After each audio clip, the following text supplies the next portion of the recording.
پاکستان میں آئی فون ہونا از a big deal, یہ میں نے دیکھا ہے.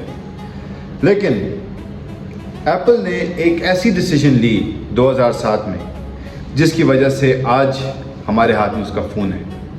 اگر وہ ڈیسیجن نہ لیتے تو آج ہمارے پاس شاید آئی فون نہ ہوتا، آئی پوڈ بھی نہ ہوتا، آئی پیڈ بھی نہ ہوتا. وہ کیا ڈیسیجن تھی؟ 2007 میں ایپل کمپیوٹرز نے یہ ریئلائز کیا کہ کمپیوٹر مارکیٹ بہت زیادہ سیچوریٹڈ ہے، مطلب اس میں بہت زیادہ کمپنیاں ہیں جو آلریڈی کمپیوٹرز بنا رہی ہیں. تو انہوں نے کہا ہم کیوں نہ ہینڈ ہیلڈ ڈیوائسز مارکیٹ میں کمپلیٹلی انٹر کریں.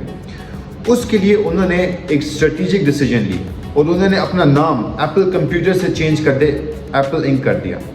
اور اس وجہ سے آج وہ اتنے زیادہ پروڈکٹس بنا رہے ہیں جس میں انہوں نے لیٹلی ایک ایپل گلاسز بھی لانچ کیے ہیں اور بہت زبردست ہے. اگر کسی نے نہیں چیک آؤٹ کیا تو میں لنک اس کا چھوڑ رہا ہوں، آپ اس کو لنک ڈیفینیٹلی چیک آؤٹ کریں.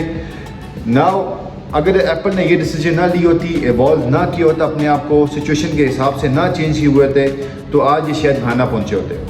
یہ چیز آج کل کے پاکستانی انٹرپرینورز بزنس مین کو بھی دیکھنی چاہیے کہ سچویشن چینج ہو رہی ہے اور کیسے وہ آن لائن مارکیٹ کا، آن لائن کنزیومرز پریزنس کا فائدہ اٹھا سکتے ہیں. کیونکہ ایک بات میں آپ کو بتاؤں کہ جو لوگ کہتے ہیں کہ ہمارا B2B ہے، اس پہ ہم لوگ بزنس کا یہ فیس بک پہ کیسے پروموٹ کریں، یہ بات یاد رکھیں کہ وہ جو دوسرا بزنس ہے جس کے ساتھ آپ ڈیل کر رہے ہیں اس کا اونر بھی ایک فیس بک یوزر ہے اور اس کو بھی آپ کا میسج پہنچ رہا ہے. آپ اس سب چیزوں کو ٹارگٹ کر سکتے ہیں. آن لائن مارکیٹ کو دیکھنا شروع کریں، اس کا فائدہ اٹھانا شروع کریں.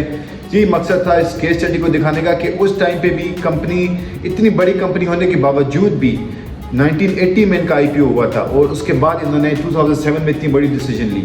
اگر نہ لیتے تو شاید ایپل یہاں پہ نہ پہنچا ہوتا.